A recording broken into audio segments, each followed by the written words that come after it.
UFC Fight Night, Vancouver, DeRitter, Allen, This is the full card predictions. Let's get right into it. We got first fight of the night, Tainara Lisboa versus Melissa Croden. I'm going to go Tainara Lisboa. These debuts in the women's divisions never seem to work out. Tainara Lisboa, UFC vet, been doing it a while. I'm going to count on the fact that she's going to be more well-rounded on the feet, on the ground, and she's going to get a decision win here over Melissa Croden. Moving up, Azamat Bekoev versus Yousri Belgaroui. I'm going to go with Azamat Bekoev. Dude, this guy is just a nightmare. This guy's a nightmare. Like, he's coming off back-to-back KO wins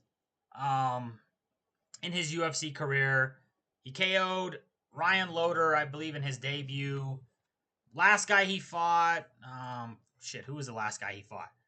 Both first round brutal KOs. Oh, Loder was the second fight. Aaron Reese was the first one. Aaron Reese is a good win, man. Aaron Reese is tough. Yeah, like I don't know if he's gonna get Yousri out of there in the first round by knockout, because Yousri is pretty tall guy, dude, for the middleweight division. 6'5", 7-inch reach advantage. It's going to take him a little bit to find the chin of Yousri Belgaroui.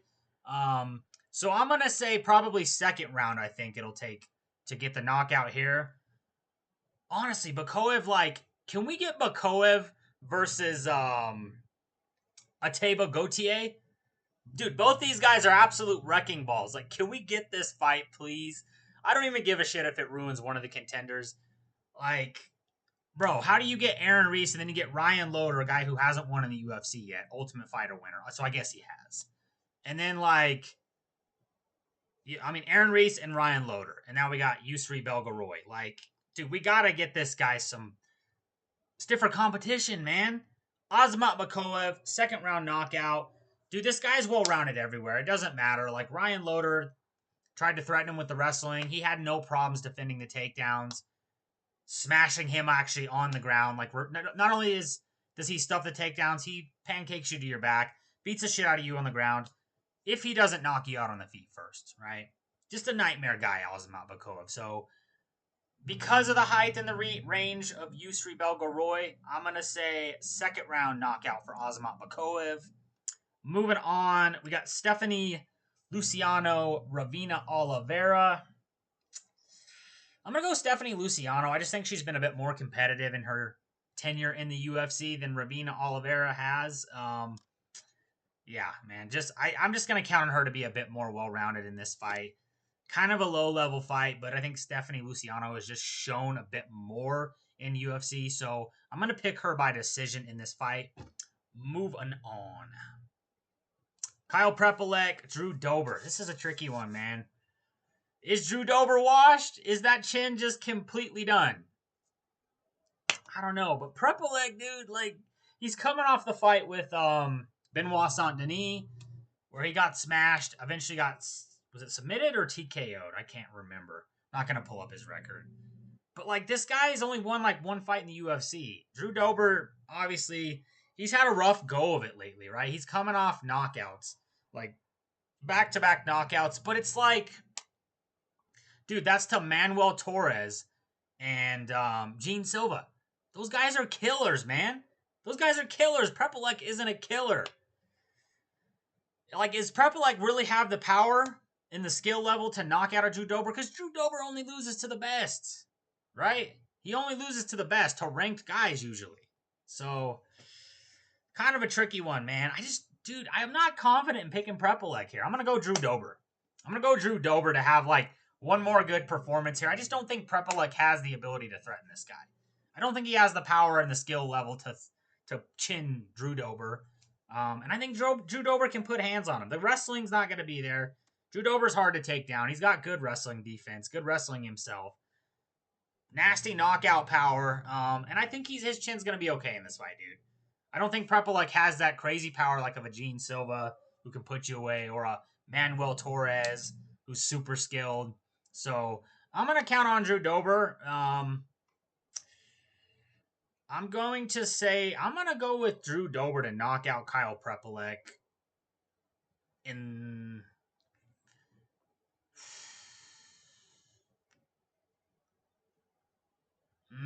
let's go first round. Let's go first round knockout for Drew Dober. Because I feel like if it's the knockout's going to come, it's going to be early. Drew Dober really, he's pretty explosive early.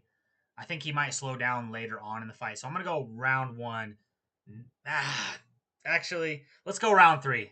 Let's go round 3 knockout for Drew Dober. I think it's going to take some time. Prepolec is, I mean, he's not a slouch, but I think eventually, you know, Drew Dober's going to put hands on him enough times that he's going to put him away round 3.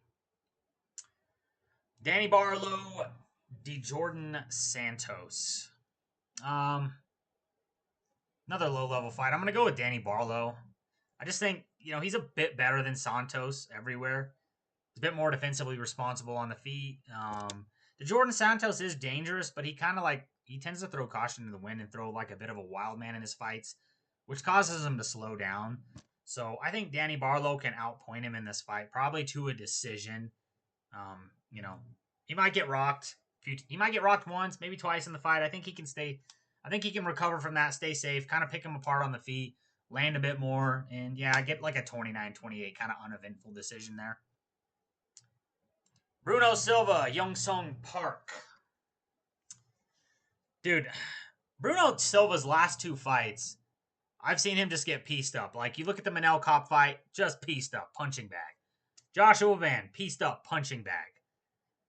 I think Hyunsung Park can piece him up and make him a punching bag too. I do. Like, he can't, like, Hyunsung Park's coming off a short notice fight with Tatsuro Taira, a top 5 flyweight in the division, who's probably one of the best grapplers outside of Pantoja in that entire division. So, I don't read too much into that. That was his first loss on short notice. Let's be honest, dude. Taking short notice fights inside the top 5, even the top 10, is just a big mistake in the UFC. I know Dana White and them love it, but it's suicide for the fighter, dude. It never works out. So I'm not going to hold that against him. I think he can piece Bruno Silva up on the feet. Bruno Silva's hard to finish, though, man. Like, because Josh Van put hands on him. Or Josh Van finished him late. I think Hyunsung Park can get the finish. Because I think Bruno Silva, like, with the Manel Cop fight, it was like more of a standing TKO. Where I think Van dropped him, right? I think Joshua Van dropped. Why does that always close when I do that? I think Josh Van dropped Bruno. Yeah, he knocked him out. Man, Cop was more of a standing TKO. Is Hyunsung Park skilled enough, though? I mean, we're talking about the elite of the elite in Manel Cop and Joshua Van. I'm going to go Hyunsung Park. Oh, man. I know he can crack. I'm going to say Hyunsung Park can do it, too. I'm going to say Hyunsung Park is legit enough. I think he's going to have a good... I think he's going to move on beautifully from that Tatsuro Taira loss. I do think he'll be ranked eventually. I'm going to go with Hyunsung Park to put away Bruno Silva, probably in the 3rd round, because I know Bruno Silva's tough at first. You have to wear him down before you put him out, like a Josh Van did. So we'll go round 3 KO from Hyunsung Park. I think he's going to put hands on him pretty consistently. Bruno Silva doesn't have much head movement, man. Like, he's just a punching bag, dude. He gets lit up. God knows how many significant strikes he's had landed on him in his last 2 fights against Van and Cobb. Dude, that shit adds up, man. That's like life-changing damage there. So I think it's going to take a little bit still with Hyunsung Park, but I think he's going to be able to find that chin of Bruno Silva in the 3rd round. Charles Jourdain, Dangerous Davey Grant. I'm going Davey Grant, man. I made a video saying that he's the most skilled unranked fighter in the bantamweight division, and I truly believe that, dude. This guy pieces dudes up, man. He's got such good combinations. Body, head, chops the low kick, uses body punches to set up the shots upstairs, right? Does it beautifully, mixes everything beautifully. He's coming off that win over, Damon Blackshear, where he just pieced him up, dude, for 2 rounds. Like, first round was kind of, he got taken down. That wasn't a problem, dude. He had no problems on the ground. He stayed safe. He's got good ground defense in him, good ability to scramble back to his feet. Charles Jourdain, yeah, you know, he's got decent grappling, decent striking, but, like, you're not outstriking Davey Grant. He's going to be forced to initiate a heavy grappling approach in this fight. I know he is. I think Davey Grant can stuff most of the takedowns. If he does get taken down, it's not a super dangerous thing on the ground with Jourdain. I think he can get back up, get back to range, even land some good shots in the clinch, right? And I think probably we see just a crafty Davey, another crafty gravy, crafty. Oh, God, it's been a long day, guys. It's been a long day. Okay, I think maybe we see another crafty Davey Grant decision here, similar to like the Damon Blackshear fight, where he just pieces Jourdain up. It's just Davey Grant, he doesn't really finish people very often. He's just so skilled, like, but like the power's kind of lacking. He does hit hard. Like, he can definitely hurt you, but he never seems to just like knock people out cold, right? Or really TKO them. It could happen. I doubt it's going to happen. Jourdain's pretty skilled, man. He's pretty good at evading getting knocked out, unless, you know, he's fighting Gene Silva. So I think Davey can probably, you know, piece him up to like a 30-27 decision over 3 rounds. So that's what I'm going to go with. Davey Grant, 3-round, 30-27. All right, moving on to the main card. Kyle Nelson, Matt Frevola. It's kind of a tricky one, man. Steamroller. Dude, Matt Frevola, he's coming off back-to-back knockout losses. Benoit Saint-Denis for SCM. But it's just so deceiving with a lot of these guys because those are 2 legit guys in the lightweight division. Whereas, like, Kyle Nelson, he's coming off the... I can't remember who.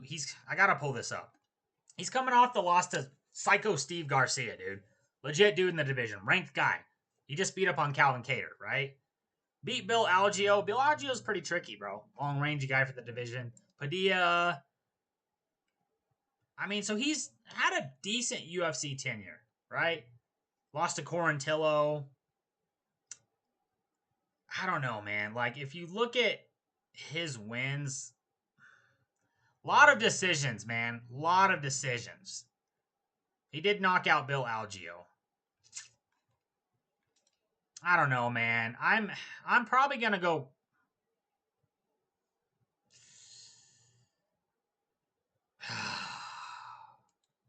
It's a tricky one. This is a tricky one.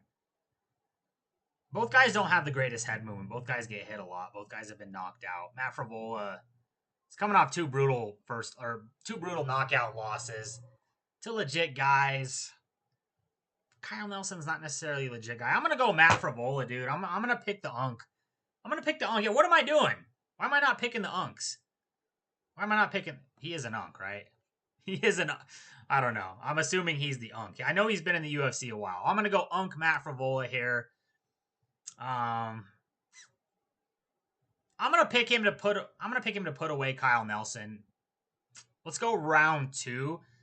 I just don't see that. I know Kyle Nelson has 1 knockout win recently in the last however many years in the UFC. Mostly he's going to a decision.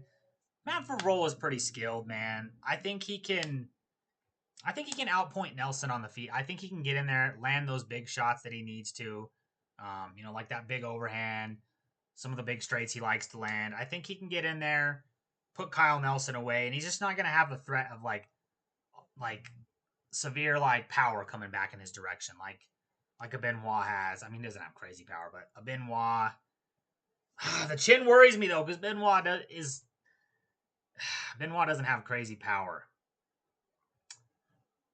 Neither does for SCM. Fuck. Damn it, this is hard. I'm gonna go with the Unk Matt Frevola anyway. I'm counting on him to get 1 more knockout because Kyle Nelson is just not that. He's not that skilled, man. He's not.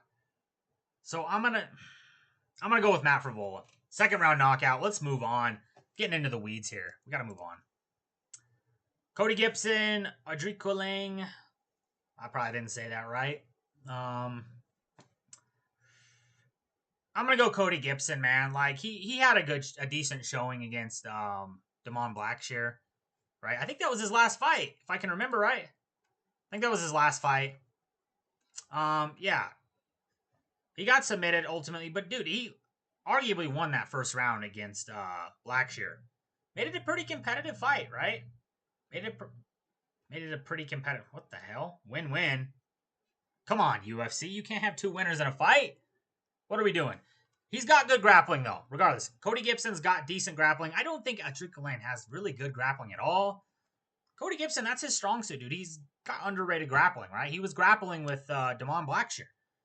Dude, Damon Blackshear's a solid grappler. Dangerous submission grappler. And he was holding his own in that first round before getting caught eventually.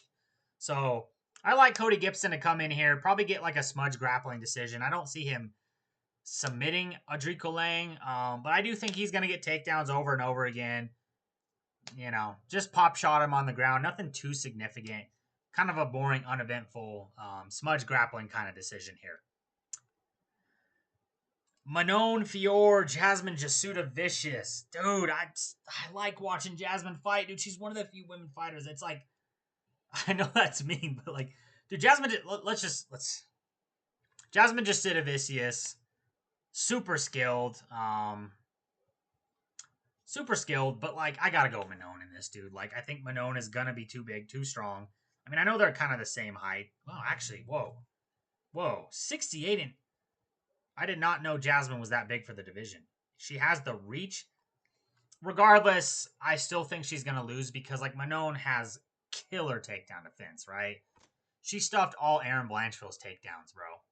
Now, I know Jasudavicius is a little bit more calculated and technical with the way she sets up those takedowns. I wouldn't even be surprised if she's able to maybe get Manon down in like a round one, shock her with a takedown, control round one from the top, win the first round, and then Manon takes the next two. I just think it's going to be hard to take Manon down. Manon's tricky on the feet. Jasudavicius is a grappler. She's not the greatest on the feet. Like, she can hold her own on the feet. Don't get me wrong, she's good on the feet, but like Manon is world class on the feet. It's gonna be hard to take her down. You can't get to your specialty. It's gonna be Erin Blanchfield 2.0, where she's just got. It's gonna be very boring probably with Manon. Manon's fights are boring. What can I say? She's probably gonna. She might lose the first round to Jasmine. Jasmine might be able to initiate that grappling. Next two rounds, she's just gonna pitter patter her way, stuff takedowns, pitter patter the way to the decision.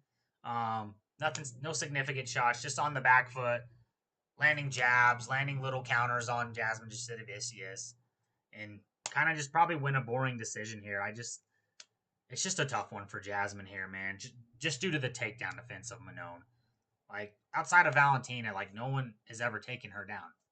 Erin Blanchfield's a really good grappler, wasn't able to take her down. I know that doesn't say a lot again, but still, you have to think that's going to be a factor in this fight. If Jasmine can't get to that takedown, she's going to be stuck on the feet with a better striker. Probably a 29-28 decision here. Marlon, Vera, Aiemann, Zahabi. Dude, I'm like, I don't know.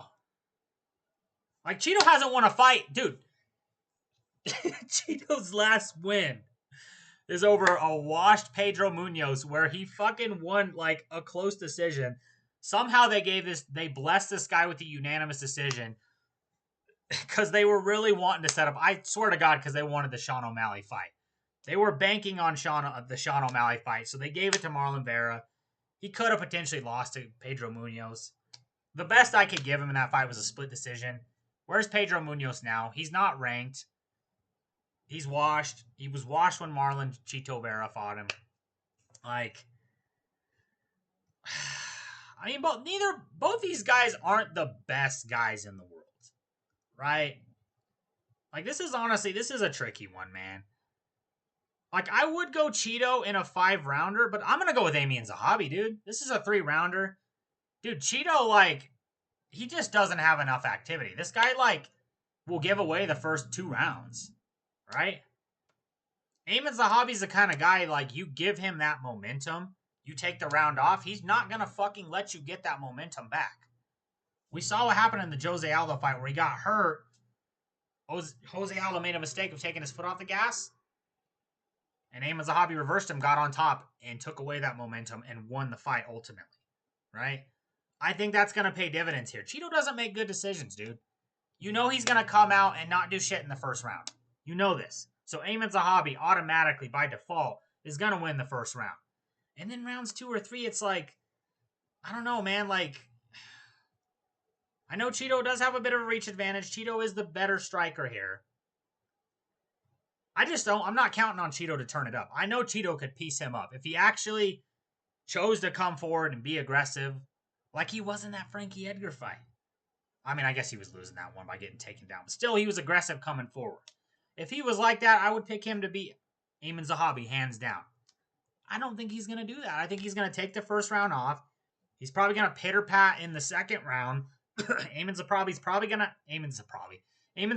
probably, bars, going to outland him in the second round, probably bank the second round.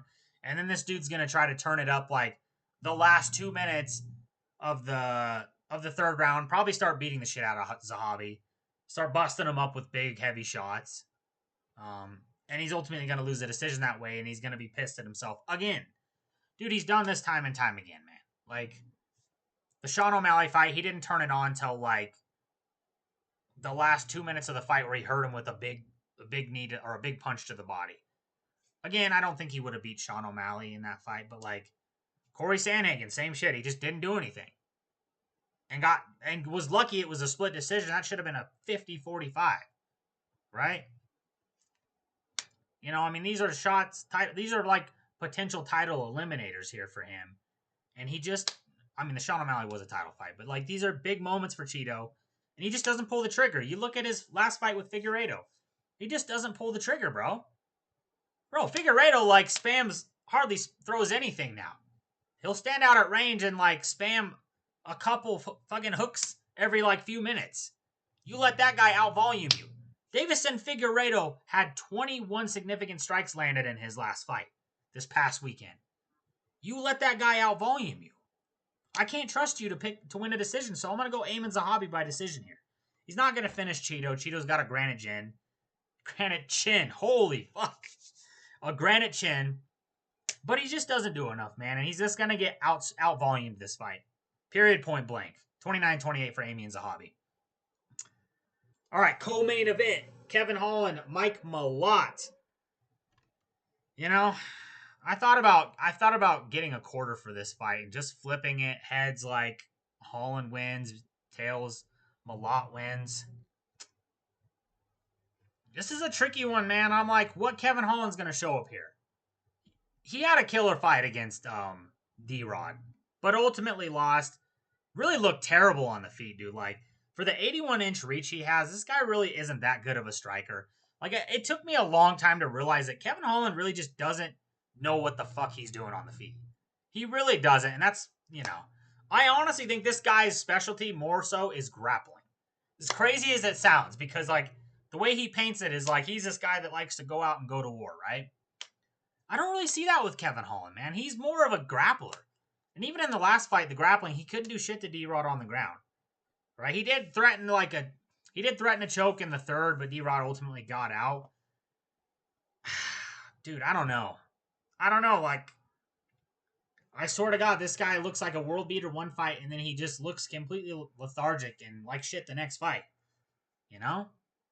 It's like you submit Vicente Luque, and then you get pieced up by D-Rod. I know Vicente's kind of washed at this point, but I mean, this was Vicente coming off the Thimba Garimbo first round submission.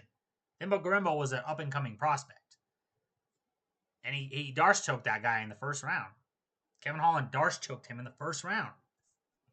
And then the last fight with D-Rod. I don't know, man. Mike Malott's been on a little bit of a tear as of recent. I think, is he on a 3-fight win streak? Hold on, let me see. 3-fight win streak, I believe. Mike Malott. Oh, no, he's on a 2-fight.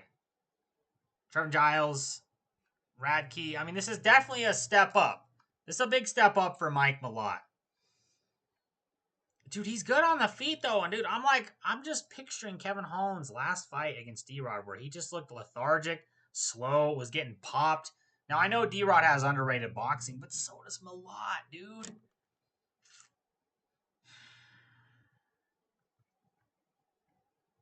Dude, I don't know. I'm gonna go Malott here. Where are we at? Because typically, doesn't he win two? Kevin Holland wins 2 fights and then loses, or he loses 2 in a row, wins 1.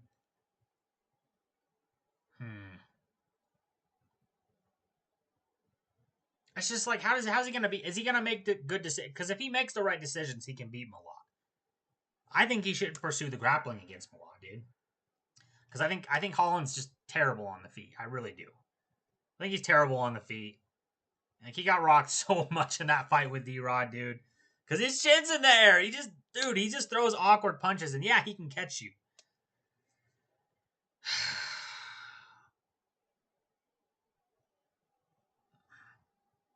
Mike Malott's just defensively responsible, bro, on the feet. He's looked defensively responsible, technical, and he got a finish in his last fight. I'm gonna go Mike Malott, dude, just to be a smarter, overall, like, higher IQ guy in this fight. Make better decisions. I just can't trust Holland after that last fight. I'm just done. I'm done, dude. Super skilled, dangerous grappler. Decent on the feet. He can put you away. I'm going to count on Mike Malott to just make better decisions, be a bit more technical, and eke out a 29-28 here. Maybe even a split decision. I don't know. We'll see. Mike Malott by decision. All right. Main event. What the hell? Okay. Rainer de Ridder, Brendan Allen. Man. Dude, this might be a banger right here. Seriously. Like, can you guys just grapple? I said no fan ever. Can these guys just... Can we see some sick scrambles? Sick fucking... Can you guys exchange submission attempts? For real. I think this is going to be a sick fight, dude. I really do. Brendan Allen's no joke on the ground. He's dangerous. You know, he threatens a lot of different things on the ground. Like, that Fluffy fight was decently competitive, dude. Like, he had Fluffy in some trouble multiple times in that fight. One of the best grapplers in the division, in my opinion, dude. One of the most underrated grapplers. But so is RDR, man. And RDR, he's definitely going to have the size advantage. 3-inch reach. I'm going to pick RDR to win. I just think he has more of a danger factor to him, dude. Like, he can hurt you on the feet, dude. Those knees he lands in the clinch like he did against Whitaker are absolutely vicious. And it's going to zap the gas tank of Brendan Allen. We've seen Brendan Allen gas against Nasruddin Imavov, you know, shooting for takedowns. Imagine how it's going to be when you're getting kneed the fuck up in the clinch from a 6'4" giant middleweight like RDR, dude. It's got, like, I think he's going to zap the gas tank. He might even drop him with knees to the body at one point, right?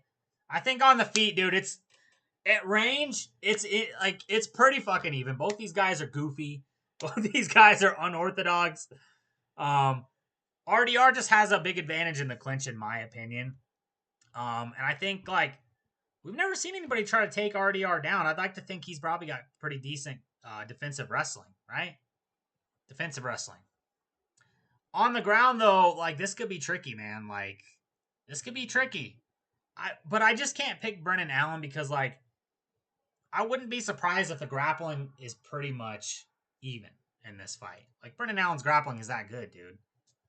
But the difference between the two of these guys is if Brendan Allen gets on top, he's kind of just going to hold and pop shot you. Maybe try to threaten a submission, which probably isn't going to get that attempt on RDR. RDR is going to have super high level submission defense on the ground. He's going to be able to stay safe.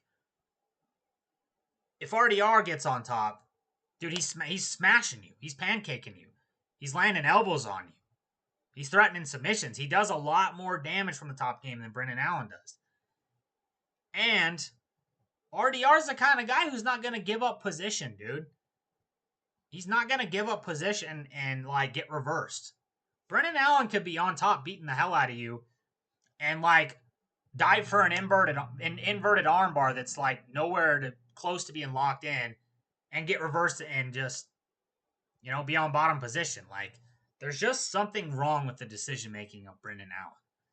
Like, he gets in, like, the Marvin Vettori fight, it wasn't as bad. He clearly won the fight. He controlled it on the feet, but, like, At the same time, he like gets Marvin Vettori down in the first, controls him for a while, and then just proceeds to like never shoot again the rest of the fight. Like, why, bro? You look at the Chris Curtis fight. I know Chris Curtis is a short, stocky guy, and he's hard as hell to take down. But like, he would have dominated Chris Curtis on the ground. Come on, Chris Curtis doesn't have a ground game. He chose to stand there and strike with Chris Curtis for 5 fucking rounds. And barely eked out a split decision because of it. Bad decision making, dude. RDR's not out here making bad decisions like that. He's not making bad decisions like that. If he's on top, he's going to smash you. Or, you know, the worst case scenario, you're going to get back to your feet. And then he's going to knee the shit out of you in the clinch before you can break away from him. So by the time you get away from him, you're already going to be a little bit taxed from trying to get this fucking behemoth off of you. And you'll have also taken some multiple knees to the midsection, which are zapping your cardio as well. It's kind of like a, what do you call it? It's like a double whammy. It's a double whammy, right?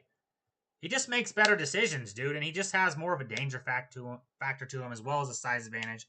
I can't pick Brendan Allen to make good decisions in this fight, dude. Like, I think he can do decent maybe at range, but you know RDR's, he's not a kind of guy who's going to stand there at range with you. And he's been shown to overcome adversity very, very well in that. Like, in his fight with Whitaker, he got dropped in the second round. He didn't let it get to him, dude. He got back to work after that. Got back to imposing his game. Ultimately won a decision. Super impressive. World Championship experience.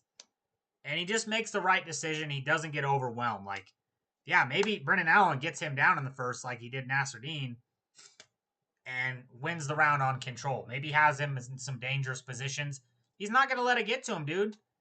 Second round's going to come out. He's going to come out. He's going to be kneeing the body. Pawn at you at range. He's unorthodox, so you know that shit somehow is going to land. He's got more power than Brendan Allen. I just think overall he's better. I think the grappling's pretty even on the ground. It's just like the difference when each guy gets on top, what happens, how much damage is done. That has to favor Rainer de Whitaker. Rainer de Ritter, RDR. How this fight goes... I don't even think Brendan Allen's been finished by any of the top guys, right? Like, Fluffy decisioned him. Imavov decisioned him. Oh, man. Dude, I can just see RDR hurting him on the feet at some point. Because, like, Brendan Allen, dude, I'm sorry, but that fight with... While he did win the fight with Marvin Vettori, he got hit flush so many goddamn times by Vettori on the back foot. Bro, Rainer de Ritter's bigger, has more power, and more of a reach advantage. Like, I can't help but think, like, Brendan Allen's going to be a retard. He's going to come out and he's going to try to stand at range. And he's probably going to get caught, let's say, round 4. RDR is going to catch him coming in. He's not going to have head movement. RDR is going to catch him. Hurt him on the feet, finish him off by TKO on the ground. Round 4, that's the picks. Whew. A lot of mispronunciation here. Man, I'm tired. Woo! Had to get this fight, had to get these predictions out here, you know, with this coming up Saturday. Yeah, so like and subscribe. Let me know your picks down in the comments. Till next time.